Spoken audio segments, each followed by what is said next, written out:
You're listening to the Player Layer podcast. I'm your host, Ivan Alexiev, and today I'm super happy to have on Eric Royce, who's the designer for Spirit Island, a really amazing cooperative game, which I recommend you check out for sure if you have the chance. With Eric, we talk about everything game design. Basically, he's got a ton of experience making games. By his words, he's made hundreds of games. And Spirit Island being his first published game, but you can see like the experience he has, and you can see you'll be able to hear what a great process he takes his games through, and his outlook, which I think is really good and can be really helpful to any game designer or game enthusiast, even to see the behind the scenes. So yeah, I hope you enjoy this episode. Thank you for listening, and yeah, enjoy.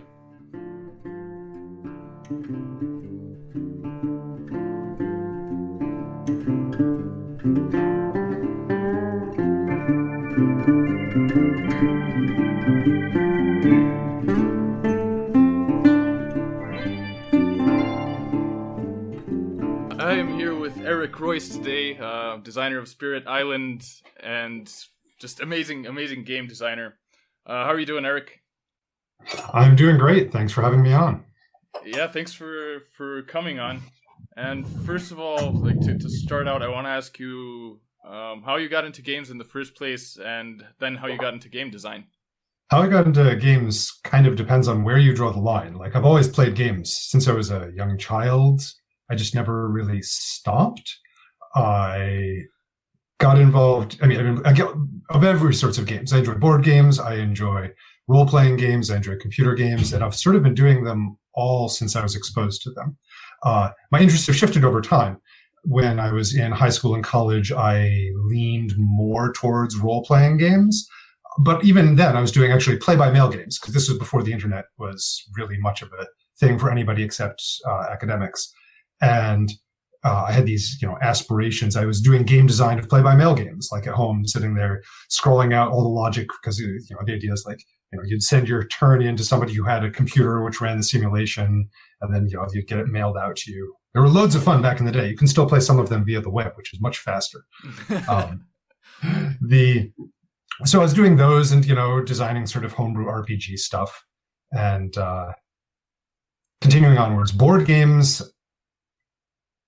Again, I never really stopped, but I got involved in hobby board games sort of partly through a local store which carried them, partly through Magic the Gathering, and partly through, with that local store, a birthday gift that I bought for a friend, which was El Grande. It came out of RPGs. There was one of his characters in an RPG I was running kept ending up in Spain for unspecified and mysterious reasons. And I'm like, El Grande, oh, great. And we played board games together. We really enjoyed Robo Rally. And so I great, I'll give this to him as a birthday present, and we can all play it and have a laugh. And it turned out to be a really good game. So that's sort of what got me from scattershot tabletop games, which are sort of just whatever I happen to encounter, to going, oh, wait, let me look deeper. Let me see what else is there. It's also sometime around then, plus or minus 5 years, that I decided, these games I play around with designing in my spare time, I think that these are good enough to, contend for being published. So I want to start working towards that, because, I'm sure that there are areas where they, aren't quite there yet, where I'm going to need to practice up and get better. But let me sort of make that a deliberate focus, deliberately try and do that instead of just hoping to blunder into it. Mm-hmm. And what were your first attempts like after those RPGs? I know that Forest Science, which is supposed to come out this year, right? Yep. Was actually made before Spirit Island. Was that your first serious attempt at making a game? No way. That was I don't know, number 150 or something. Again, it depends on how you count. I've been making games of one sort or another for ages. And in addition, there's also all the things there's games which I would make sort of my own homebrew expansions for, James Ernest, Cheap Ass Games, had a really entertaining title, Give Me the Brain. It's about zombies working fast food. And it's there is some strategy. It's an empty your hand game, and there is some strategy to it, but there's also a fair amount of luck and silliness and laughter. It is very entertaining. And while I was, playing it with, again, the same friend who I gave El Grande to, he mentioned that there was no card called "Would you like fries with that?" which in a game about fast food seemed like a gross omission. And since I worked when I was younger, I worked as a waiter for a little while.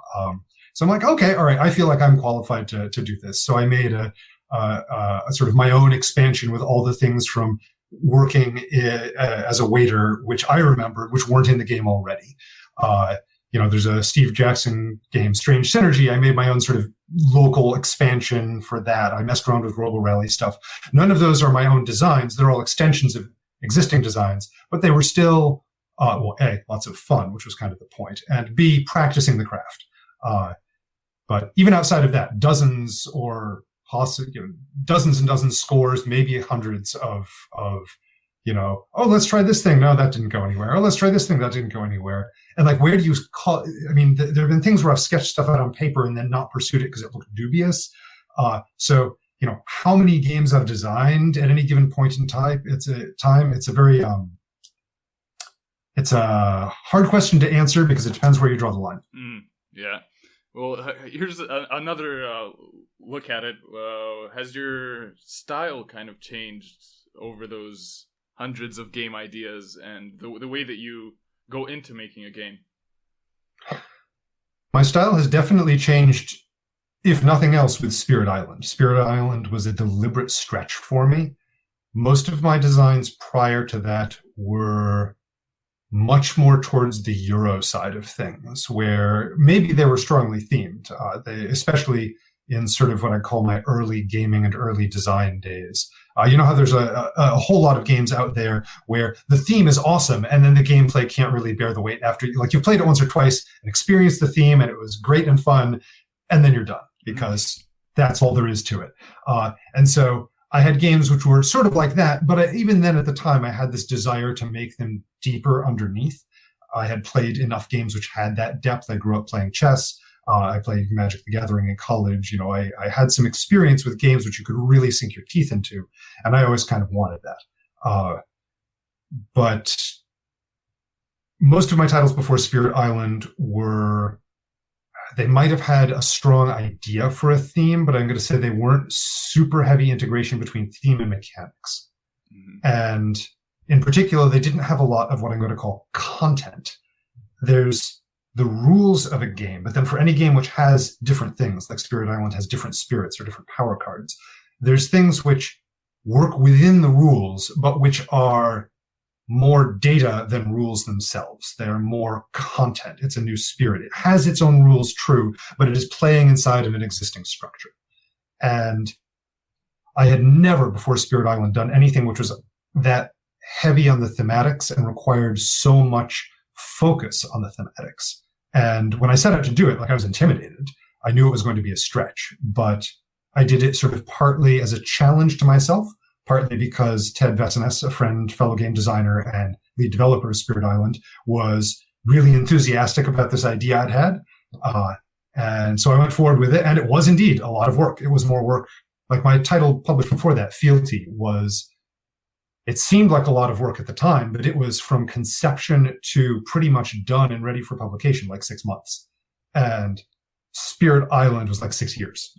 So now part of that was because I became a parent during that time. But, some of it was also there was just a lot of stuff to make, and the systems had to be layered on top of each other in a sort of sensible way. Mm-hmm. And how did you start with Spirit Island? Was it all theme first? It was. So I say most of my games start with sort of 2 out of 3 things. If you take, so one piece, which it might be, is a theme. A second piece might be a mechanical idea. And the third is a vision of some facet of the experience of play, like a moment of delight or cunning, or like a player, something which makes a player feel good or clever, or the entire table like going, whoa, or something. And usually game ideas for me, not always, but usually they happen when 2 of those things collide in my head. in this case, for Spirit Island, it was a theme and a mechanic. The theme being turning the sort of colonial trope, which you frequently see in Euro games, on its head. And the mechanic being an idea for making a cooperative game which would avoid the alpha player problem by using programmed actions, kind of like Robo Rally. And the latter did not survive past early playtesting. It is the genesis of why you affect the board primarily with cards in Spirit Island. But all of, initially there were like 9 different sort of phases, 1 through 9. The invaders acted on phase like 3 and 7. And so like your 1 and 2 powers were sort of your defenses. And then you had there's this whole interwoven thing, which proved to just not be very much fun, because you'd spend a lot of time being like, anybody have a 4? No. Anybody have a 5? No. And the idea was that everybody would play these programmed actions and sort of program out their turn. And you'd be trying to cooperate, but you wouldn't be able to tell each other exactly what you were playing. And so you'd end up with sort of indirect accidental interactions, the same way that you might in a game like Robo Rally or any other simultaneous action selection game. And that part didn't end up working out as well, but the rest of it played really, really well, and people were super enthusiastic. So I continued charging on with it. Yeah, that's actually a good question that I was gonna ask you is, how do you keep motivated with a huge project like that? The answer now is different than the answer was then. Like now I have the advantage of people play it and they love it, and I can go and see people enthusing about it, or getting on. There's a Discord which is run by a couple of folks who have made a tabletop simulator mod for it, which has like 1,000 people on it. So not all active at any given time, of course, but there's a theory channel and a Jagged Earth channel. I can pop on and see people discussing openings. And that is tremendously revitalizing. Seeing people enthuse about and enjoy the game is soul nourishing, and fantastic. Before it was published, obviously, I didn't get that directly. Once it was prototyped, people were enthusiastic enough about it that was somewhat sustaining. Not just Ted, other people who played would be grabbing their friends and saying, "Come over, play. You got to check this out," and that was also good. In the very early days, it was a combination of the two things I mentioned. It was sort of wanting to stretch myself, setting it as a goal for myself to do something I had not done, just generate. It wasn't the systems which daunted me. I was sure I could do the systems, that it would be a lot of work, but I could do it. What was daunting was can I come up with 100 unique, interesting powers? Can I come up with all of these things? Just needing to what if I miss something? What if I forget something? I don't include something which should be there. Just the scope of thematic inclusion was daunting. Yeah, that was challenge for myself with some support from Ted. It was all there. And what were you doing at that time? Did you have another full-time job, or were you doing this as a side thing, or what was the situation like? Let me think. Timetables. This was 2012. Okay, yeah. So when I first started sort of focusing on game design, I was working full time. I ended up shifting to 3-day-a-week work in order to do more game design for a number of years. I was at that job 7 years or so. And I was fortunate in that both, I went to the company I was working at. I said, look, I enjoy working here, but the current pace is I'm going to burn out. I can keep working here as long as I can. I'm guessing it'll probably be a year plus or minus. And I'm happy to do that. But I'd also be happy to drop down to part-time, and then I'd love to work here for much longer. And I'd already been there a year, showing them I'm good at what I do. And they said, yeah, what would work? And we hashed out that I would work 60% time, which, it was a tech job. So 60% of a tech salary is still totally something that I could live on, because we didn't have kids then and my wife was also working. So that was manageable. We didn't, we were good about budgeting. And so not a problem there. And then at some point, my wife, and I sat down and she's like, do you want to just focus on this? And I was like, I would like to do that. Can we make this work? And we figured that if I became a house husband and took over all of the household chores and the grocery shopping and all that stuff, then she would get more free time because she wouldn't have to do any of that. And I would get more time net positive. And again, our finances would take a hit, but, the budgeting and living within our means worked out. So I was able to do that for a couple of years. And that's where I was when I started work on Spirit Island. By that point, we also knew that we were, going to try and have kids. And so that was, on the horizon. And we knew that at that point that, if that panned out, then I was going to be a stay-at-home dad. And so, that by the time serious Spirit Island work started, my wife Anne was already pregnant with our first kid. So it was very much okay, I'm going to work on this for a while, and then I'm going to stop working on it for some time. Who knows how long? Because I really had no conception of.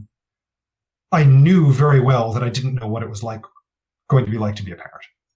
So, what about your inspiration for games?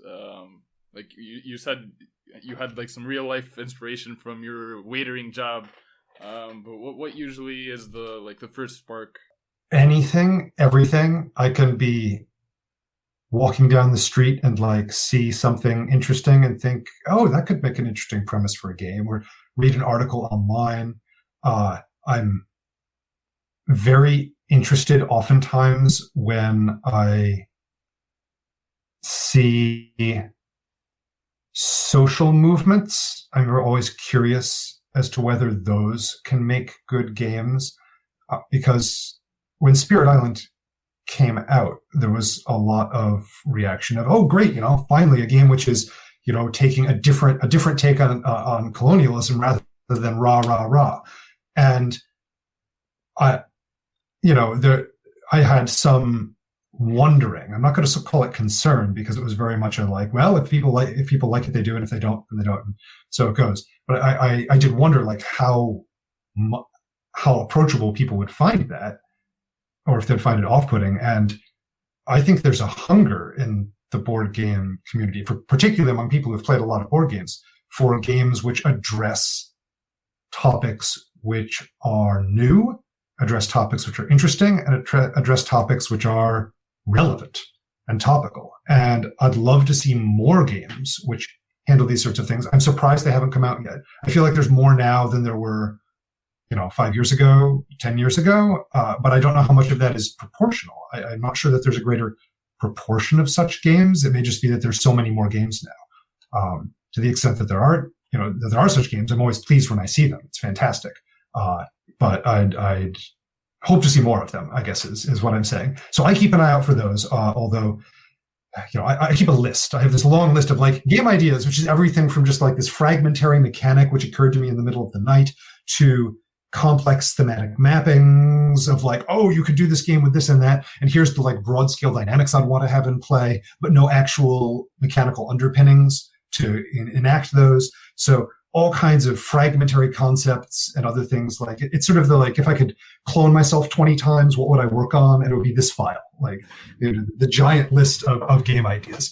I have way more ideas than I will ever have time to work on. And like you mentioned earlier, my style has changed, my aesthetic has changed. I have gotten better as a game designer. I can look back now, even at just, a few years ago at the start of Spirit Island or even Jagged Earth, and go, oh, okay, yeah, I've learned things since then.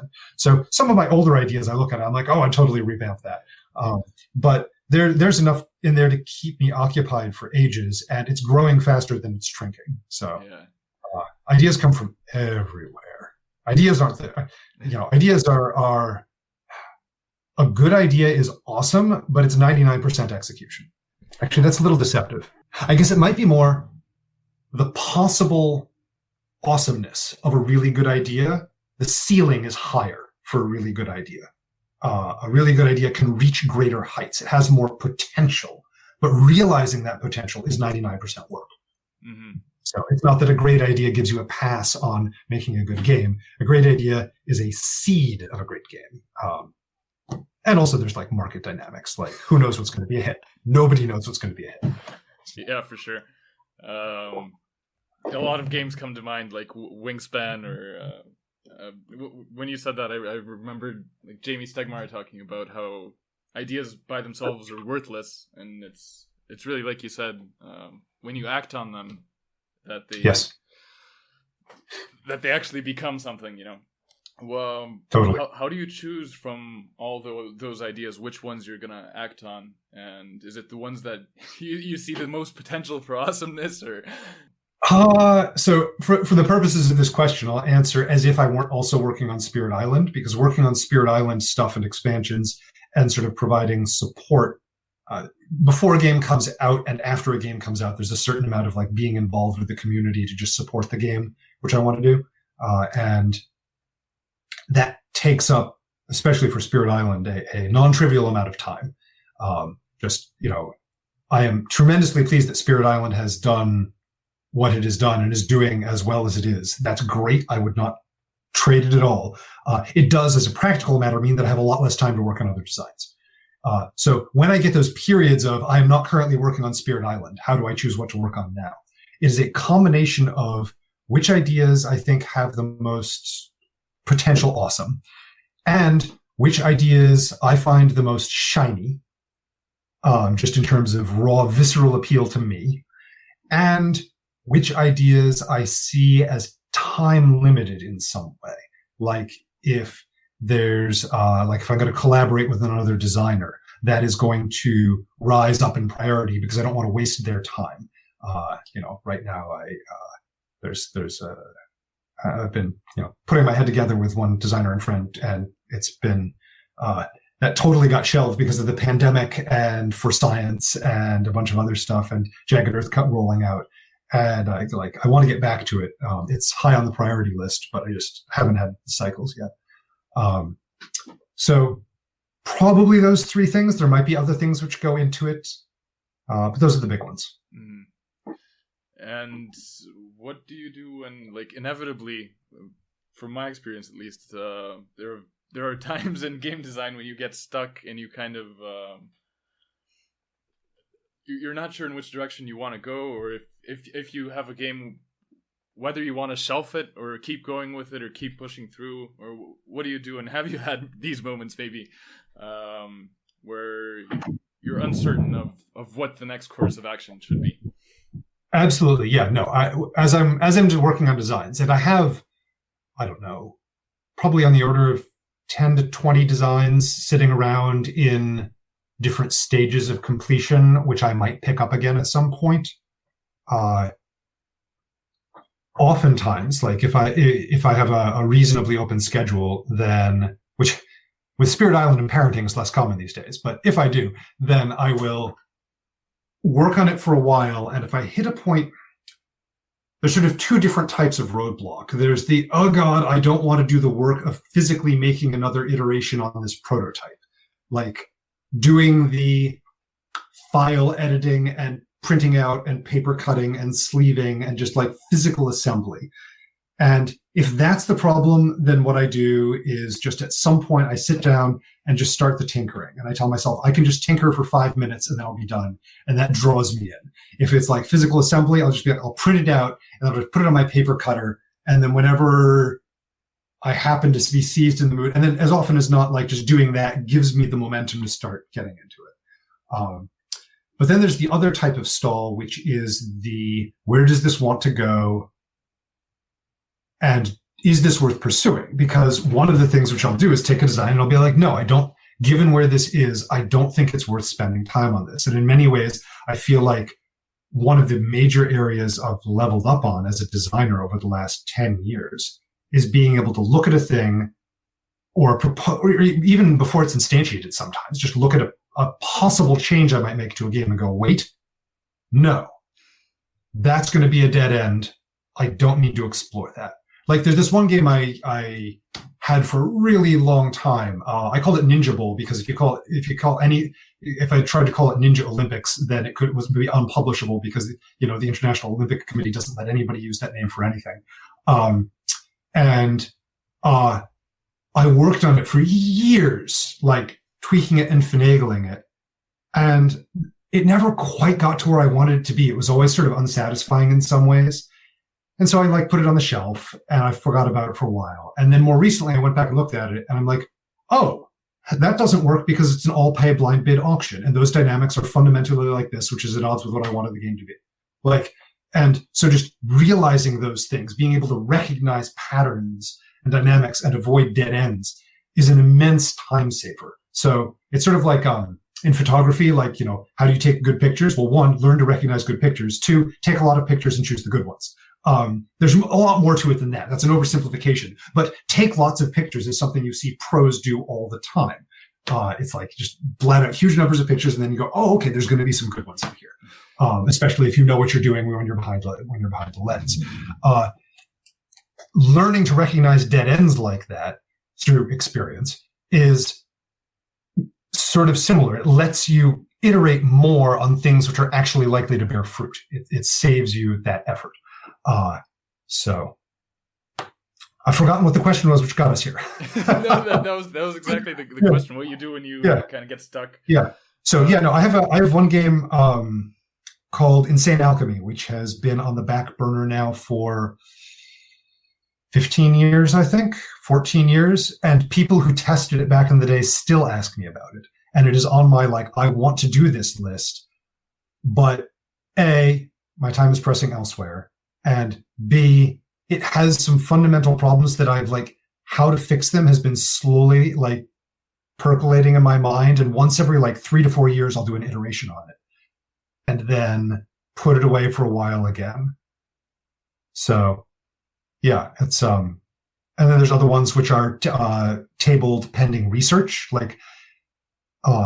the grounding something in a historic theme is awesome. It does mean that you need to do more work than if you're grounding it in an imaginary theme, because you want to be faithful to the thing you're actually representing. And so it's all right, I need to do some serious library time for this. And I'm not actually sure where to start because I tried doing some digging and I couldn't find any books of what I was looking for. It's I'm looking for, the history of the economic development of this very particular chunk of the United States in 1780 through 1820. And I probably need to do an actual reference librarian consultation and stuff. So yeah. So yes, I table things all the time. Sometimes I get back to them. Yeah. Spirit Island was that way, actually. My very first iterations got tabled for a year and a half while I thought about some parts of it, and then I came back to it, and look where it is now. It's I think it's at a pretty good place now. Could you tell me how how you do your playtesting, and do you do blind tests as well? Or what do you look for in a session of playtesting the game? It varies a lot. Prototypes exist on a continuum from I have no idea where this game is going, and I'm mostly just trying to find the major fun points and pain points and steer towards the former and away from the latter. That's sort of very early prototyping. Or I have a vision, is this viable? Is what's fun about there's one game concept I'm working on right now where testing has revealed, there's a game in here which is really appealing, but the part of the game which is appealing is not the part I wanted to make a game about. And so I'm okay, do I want to try and start over and make a completely different game with the idea I had, or do I want to chase down the fun in this idea?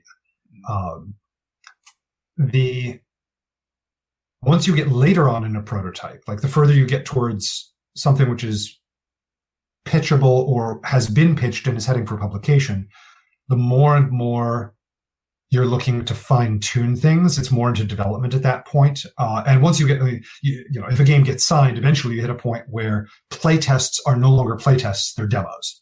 Where it's no, it's too late to change anything. The game is literally at the printers. I'm just showing you and seeing if you like it.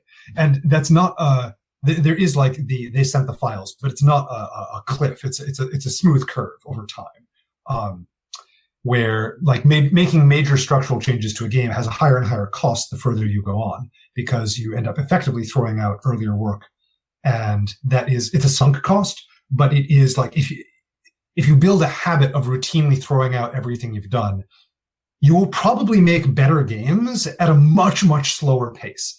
And so that's a trade-off you need to figure out in your own life. Where do you go with that?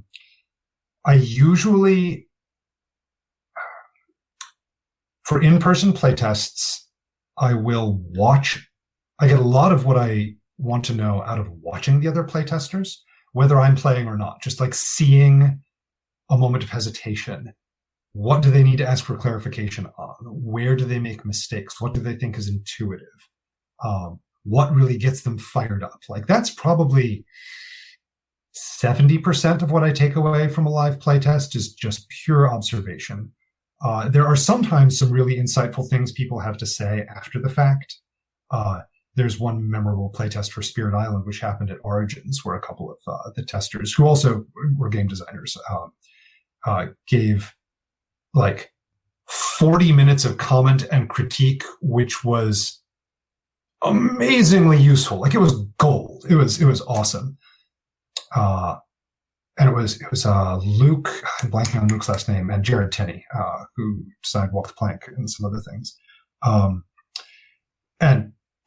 It was great. But sometimes a playtest, like the commentary after the fact, will end up being marginally useful. Like they'll tell me things I already knew because I watched them, or things where it's like, okay, it's good to know that's a pain point, but most of what you're spending time on is telling me why it needs to be fixed in way X, and I know that X won't work because I've already tried it, which means I need to try something else. But at the same time, I'm grateful for their thought processes, because even if they tell me things which I know are wrong in terms of like what will work to solve it, they're not going to be the only ones who think that. Like there's meta knowledge. If somebody who tests something tells me something where I go, I know that won't work, they're still also telling me, but people are going to think this. And so like there's multiple, like knowing that that's something people are going to judge my game on is useful, because it's about the player experience of the game. And even if I can like make a mathematical flowchart proving that this thing which people think the game should do won't work, if they really think it should work and want it to be that way, that's going to color their experience of the game. And so knowing that that's the lived experience of what players have with it is super useful. I have done blind testing sometimes. I know of a variety of opinions on this. I've heard some designers who swear by it, like don't do a game blind testing. I know others who say, including, designers, also a publisher, who says blind testing, as it's often promoted, is nearly useless because the sorts of people who are willing to do blind tests are a bad cross-section. Like they are not a representative cross-section of the likely people who will buy your game. And so like, it's not that they're useless in terms of, yes, you'll get a playtest out of it, but what you're trying to use it for is going to be distorted by this because, and other opinions. Matt Leacock at Tabletop Network last year gave a great talk about doing blind tests where you aren't there, but you have a camera there, and you're with consent. Obviously, you're not like spying on them. But they set up a camera and do a blind test on camera, and because that allows you to capture all those things that I was just talking about in terms of observation. Because like if I did for one of my games, an early game called Pioneers. I did the sort of very, okay, all right, I'm going to reach out to friends of friends, people who don't know me personally, and they'll take the game back to their group and they'll test it and they'll like give me some data and a bunch of impressions. And it gave me some information, but not honestly as much as the work which it required. Now, that might be different if I had an easy blind testing setup. Like if I had an exchange program with some other designer who who had game groups where it could just be like, oh, here, hand it off, get it back, then it might have been worth it. But for the amount of effort it took to do that blind play testing, the best feedback I got on it, like it kind of verified, the answer I eventually got when I pitched this game was, it's a fine game. There's nothing wrong with it, but there's nothing distinctive or engaging enough about it for us to want to publish this over a bunch of other games. It was solid. It wasn't inspiring. And that was almost verbatim the feedback I got from one of the testing groups. As it happened, one of the most experienced testing groups in the blind feedback. And that was, they nailed it. They were spot on. The other blind test groups all said, yeah, we think this should totally be published. We would totally buy it. And, in hindsight, I think that there was a certain amount of the, I don't know what you call it, the excitement tendency. Like people who are playtesting something are almost invariably invested in it more than a player will be who just made a purchase in a store or got given the game as a gift. And so they tend to carry some of that through because they're excited it's like, I'm excited to be part of the process. That excitement leads me to have a better experience, which is genuinely true. It's not like they're lying. They had a great time, but that may have been influenced by the fact that, there were externalities which you can't package in a box. Most people don't package their playtesting in the box. There may be exceptions. Yeah. I've actually been dealing with this quite a bit because we've been doing playtesting and blind playtest for other designers with my group. And it's a really interesting process, and I feel like it's something that gets you thinking in a different, because when you have your own projects, it's very different doing playtesting or like development work on projects that are by other people. And I've definitely experienced a lot of those things that you mentioned, which is having that vested interest in the game because you're playtesting it is something that I've definitely felt.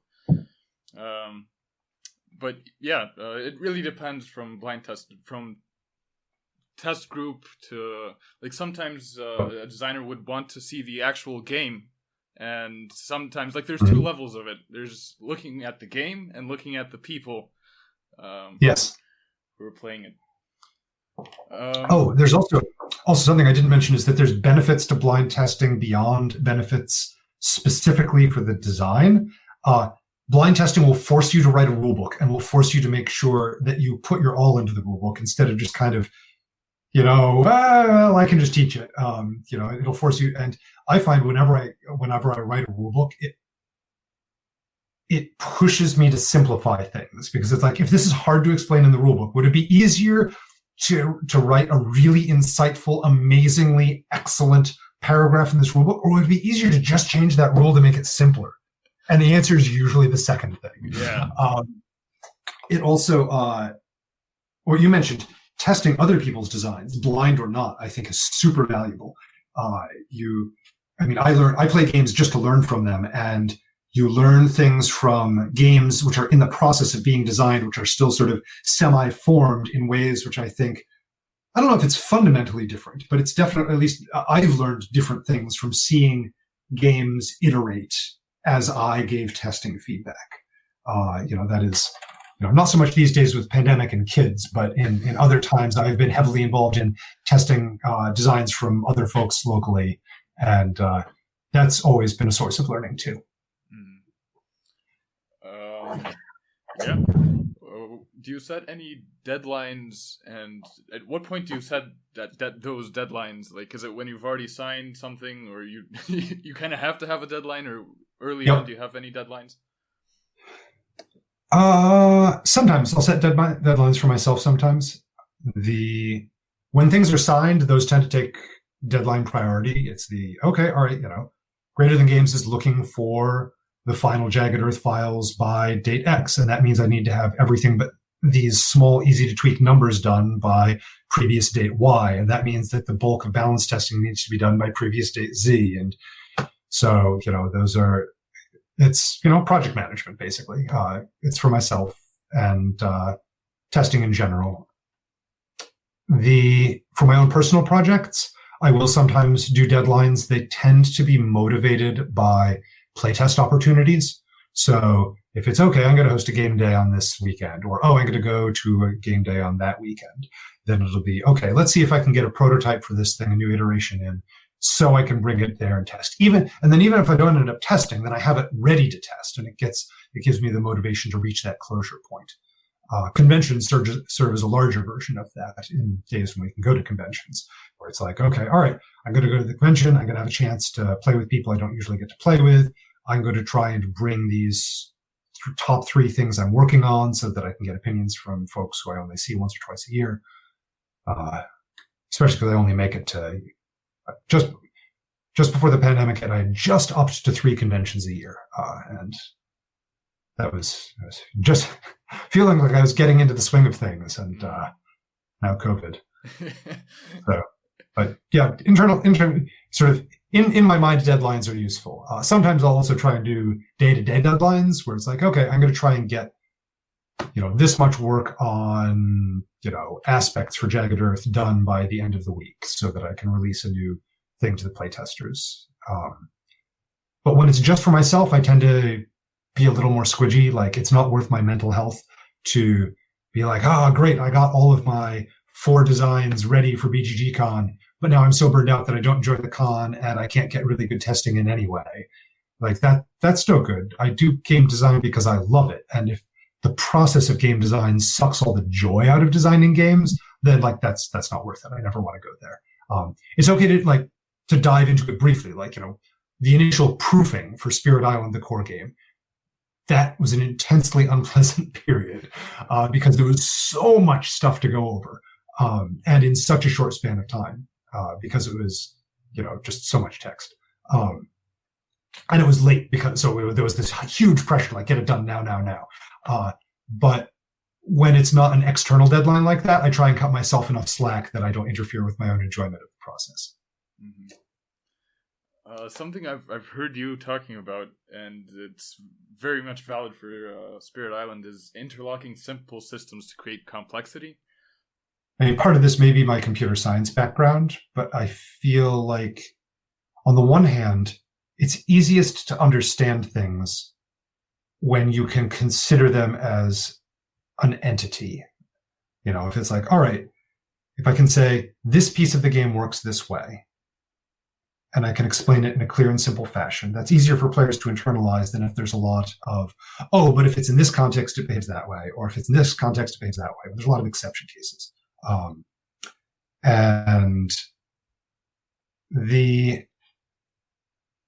the flip side of that is that if all you have are things which don't interact at all, then you tend to have a very simple game. And I tend to like games which involve more thought, where what's going to happen is not so obvious. Usually because of complexity, possibly emergent complexity, or player action, rather than it's not obvious because it's random chance. So, to draw a concrete example, do you remember 504, the Freedom and Freeze game, where you had 3 different modules you could combine, there were 9 different modules and you can combine them in a whole bunch of different ways? Yeah, I know of the game. I haven't played it though. Okay, it's a fascinating concept. I love the idea. I found that I had two troubles with it, which ended up, in both cases, they were things like I bought it and got it, and I got way more than my money's worth out of it from a game design perspective. Like, I ended up going, all right, like, as far as playing it at Games Day, I was, I ended up being a little lukewarm on it. It was like, okay, these are fine, but I have other games which are going to be a little more targeted, a little bit better. I loved looking over it for the design. I mean, the design of Chutzpah of that game is fantastic. It is like, I salute Freedom and Freeze for making that. It is such an awesome concept. But one of the 2 areas where I felt that it had trouble was that you'd get, all right, module 4, was 4 Warfare 5? I can't remember. The Warfare module, as the primary module, it works in this way. Here are the rules for it. And then there would be exception cases. If this combines with the economics module as the secondary, you have to remember this rule. And sometimes there would be exceptions to the exceptions. And that, to me, made it much less approachable. Now, it was, I think, in many ways necessary. The module, those exception cases made the modules hook together in a much more interesting fashion. But it meant that the overhead of learning a module, like, you couldn't just learn the rules for warfare as primary and then just apply them broadly. You had to learn them, and then each time you played, check and see if there were any exception cases. Let alone just learn the rules. Like, in the ideal, you'd learn the 9 module rules and then be done. As it was sort of, you had to learn them for primary, secondary, and tertiary. And then you had to learn exception cases in each of those cases. So like the idea of learn 9 rule sets, combine them 504 ways was, to my mind, not fully realized because of that lack of modularity, that sort of intrusion of lots of exception cases. The other, as a side note, the other difficulty that I felt 504 had was something which I think was unavoidable, which is that if you're playing a game with the same pieces, to some extent, it's always going to have a similar feel. And it got around that some by using some of the pieces only in some of the modules, but the physical presentation of a game affects how playing that game feels. And so a little bit like GURPS, the role-playing game. Like, it's a generic universal role-playing system. It can represent any conceivable system in the world, but it's always going to feel kind of GURPS flavored, just because it's always using the same mechanical underpinnings. Similarly, 504 always had the same mechanical underpinnings and the same component underpinnings. And as a result, there was always a similarity of feel across the games, which, it's not an intrinsic negative, but it was one fact which made it meant the individual modules were less distinctive than I feel like, would have been the case. Maybe 30 years from now, we can have, 504 second edition where everybody in the world has 3D printers. And so like each module print the unique pieces or something like that. Some craziness. But jumping back to simple modules put together, the benefit of it is that you can get players wrapping their head around each individual piece more readily. The disadvantage is that the complexity tends to be emergent. And so like players can completely understand the rules and have no idea how the game plays. And that's less of a big deal for a co-op in some ways, but like if you end up, but some players can find it very frustrating. And even in a co-op and in a competitive game, like, I don't know if have you played any 18xx games? No, I haven't. That's one okay. genre I've missed. So I've only played a small handful. In person, I think I've played 1 or maybe 2. But that's a game where like the actual rules about what you're allowed to do. I mean, it's not Go Fish, but it's not super complex on the scale of games either. But the game you're playing is not on the level of the actions you're taking. Like you're taking actions. I am laying track. I am making stations. I am buying, or selling this stock. But the game is like it lives in the intersection between these things. So like I played a couple of practice games using a computer mod, like just in preparation for the first time I played. And like halfway through that game, I started to be able to see, okay, great. There's the matrix. Like there's the game we're actually playing. All that the rules define are the knobs and buttons you're allowed to press. They don't tell you anything about the dynamics of what happens when you do all those things. And I think when you combine simple subsystems that create emergent complexity, you get more and more of that, which can be, for some players, a wild benefit. And for other players, may not be what they're looking for.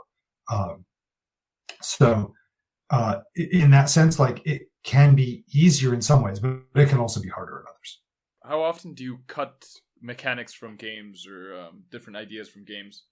Constantly is not quite correct, but it points in the right direction of correct.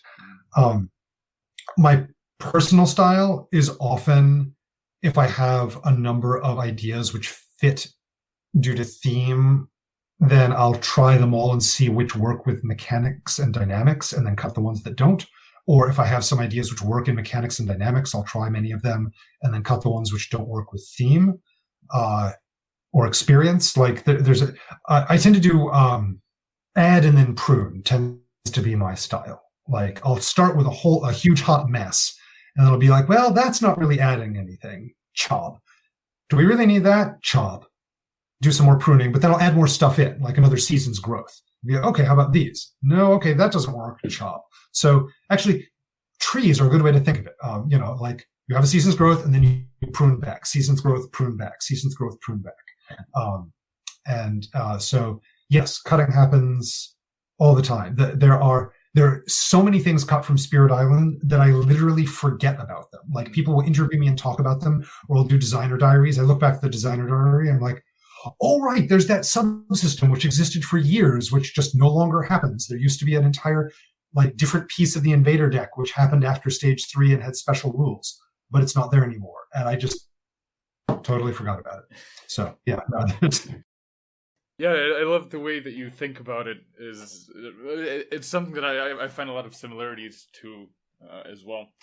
Now I have some questions that are from other designers and other fans of Spirit Island to ask you. One of Awesome. which is, first of all, what are your plans for new games? Is there anything new that you already have planned coming out? Outside of Force Science and further Spirit Island expansions, I do not have anything signed right now. I don't have any games in what I would consider a pitch-worthy state. Like there's nothing. There was actually a publisher that reached out to me recently and said, "Hey, do you have anything sitting on the shelf if you're looking to pitch? If so, talk to us." And I had to reply back and say, "I wish I did, but no." When I had kids, I focused on Force Science and Spirit Island and basically dropped all of my other design, which means that I got this gap in my pipeline where I had like Spirit Island and Force Science, which are ready, and then nothing in mid-stage. So there was a period after Spirit Island went to the printer and before it arrived when I had nothing on my plate because Force Science was being tested but was in a semi-stable state.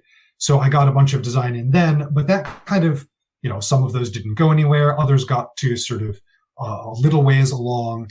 And I've had other periods since then that I've managed to do some testing. So I have half a dozen designs, which, in each case, if I could move them further along, spend a couple of months, focusing on them, then I feel like they'd be ready to pitch.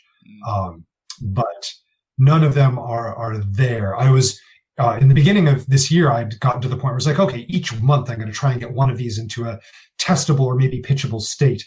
But then the pandemic happened, and then Force Science went to Kickstarter or crowdfunding and needed support. And now I'm looking at next Spirit Island expansions. So, I sort of lost my window there, sadly. Yeah, and could you tell me, this is something I missed, but I'm happy that I remembered it, is how different is it working on an expansion in comparison to making a whole new game? It is very different for two reasons. One is that you're playing inside of an existing rule structure, and that defines a bunch of constraints which you need to work within. And that makes certain things a lot easier by making some things impossible. Like you just can't change certain things. You have to work inside the ecosystem. And like it's often said, constraints are one of the seeds of creativity. Mm-hmm. You have to pin down things that won't change before you can start playing around those. And so developing content for Spirit Island has been easier. I'm not going to say easy. It's still not easy, but it's much easier than the initial process of design because I know some things which just aren't going to change. And also because I've had more practice. And because there's more playtesters who have gotten ever more awesome as time goes on. So, that's all fantastic. Which is one of the reasons why Jagged Earth Spirits are, I feel that they were able to stretch in ways which I've had tried in the base game would not have worked out well because I didn't know things as well. And because of the stability which working as an expansion affords. The other big change is knowing from the get-go, like before I set pen to paper, whatever I make is almost certainly going to be published.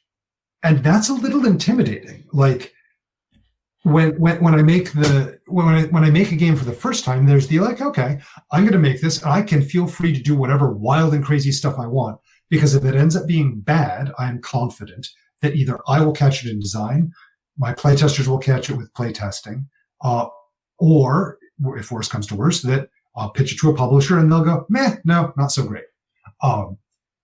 But when you have a large entrenched player base who loves a game, they're going to be willing to, to take a chance. I'm like, oh yeah, okay, I liked the game, so I'm going to buy the expansion. So there's this thought of, well, if I screw this up and it doesn't get caught, because playtesters may be enthusiastic, it's the whole enthusiasm problem. Like people are enthusiastic about it.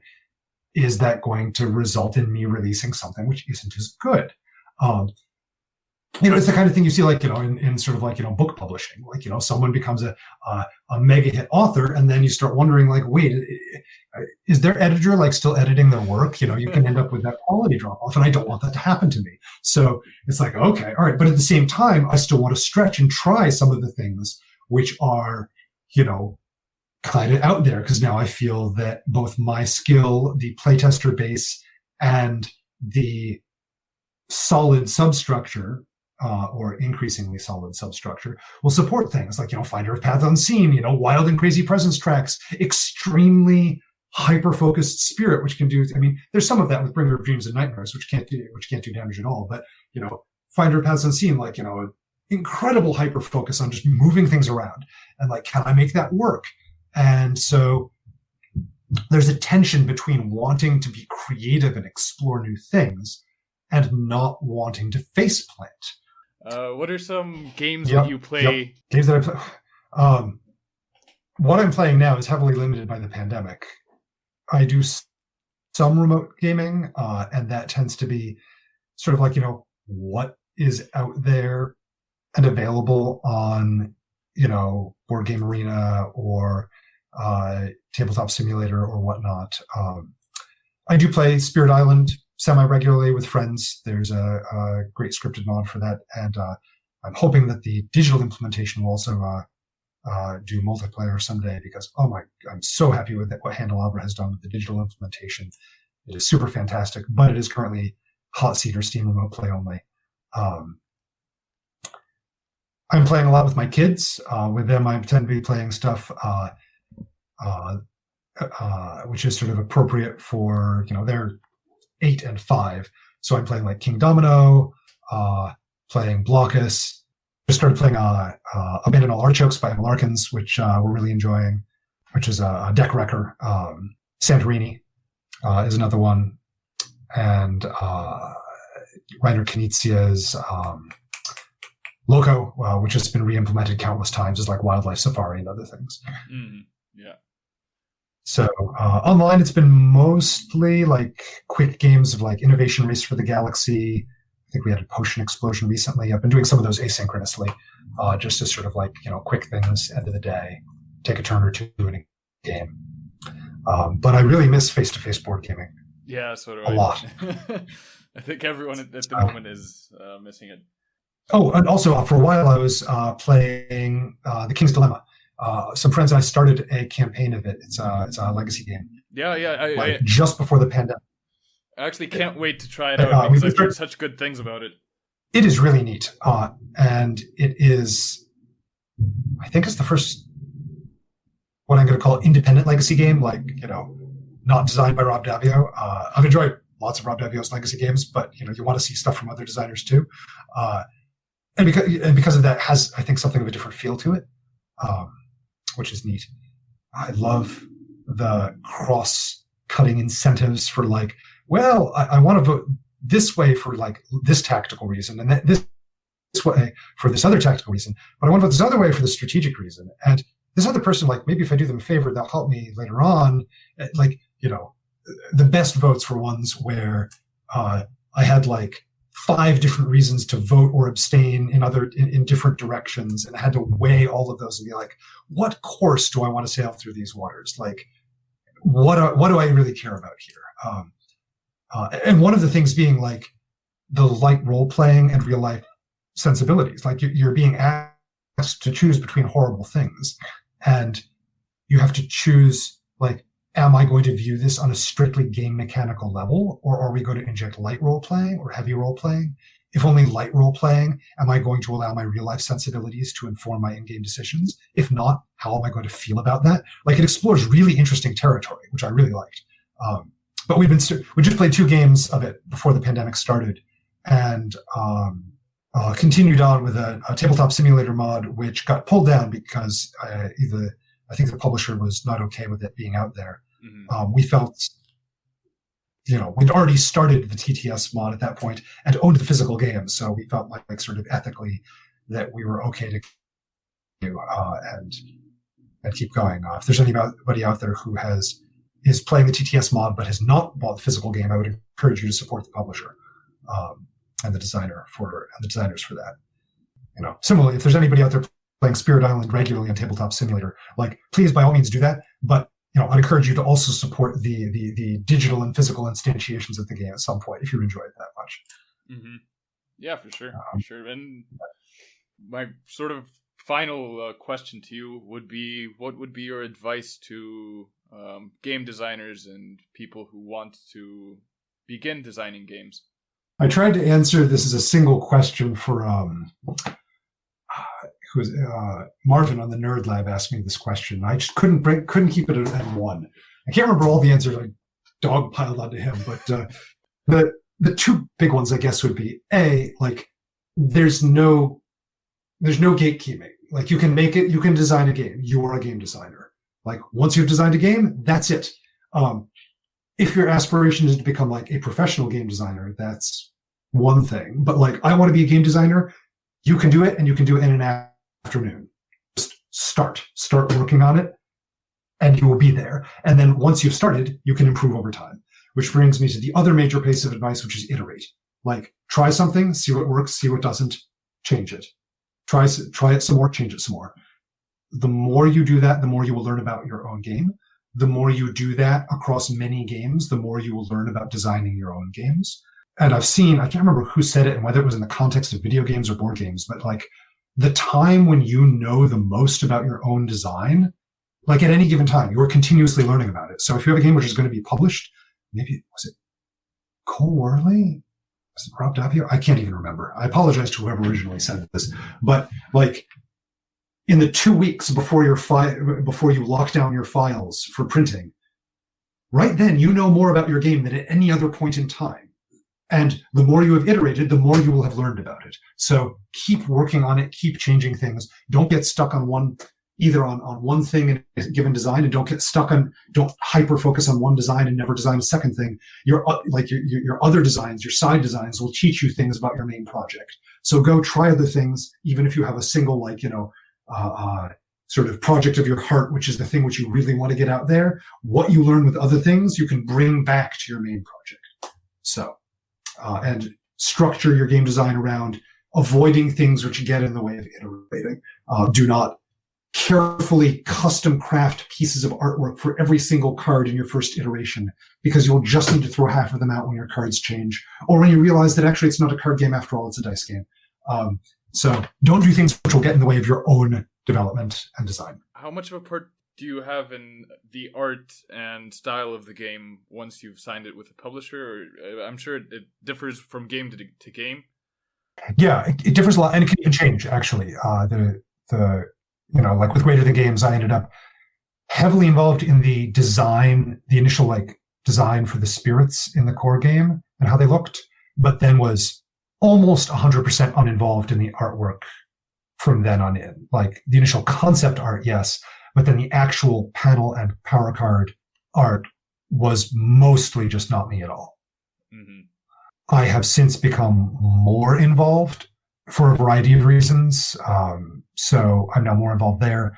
For science, I was sort of almost the inverse of that. Like, I wasn't involved in concept sketching at all.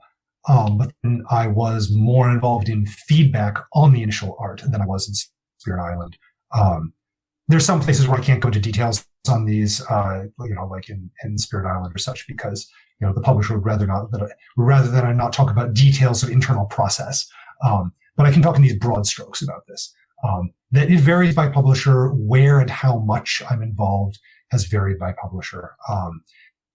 It is common in the board game world for the designer to have little say, or often what's most common is the designer has no formal say, and any review which they get is a courtesy by the publisher. But it's also common for like designers to, in theory, owe minimal ongoing development work to publishers. Like, there's usually a reasonable assistance clause in most contracts, but it is also common for designers to be far more involved than is contractually obligated in a published work. So there's sort of there's the letter of what's in a published agreement, and then there's sort of like what most often happens. the written agreement, the legal agreement, is what you can count on as a designer, and be aware of that. But just be aware that there are often things which can happen. They're just not guaranteed to happen, like input on art or like the designer being involved after a certain point in time. Mm-hmm. All right. Well, thank you so much for taking the time to talk to me. It was really, really great. Yeah, happy to. I enjoyed chatting with you. I'm sorry that the connection got a little spotty at times.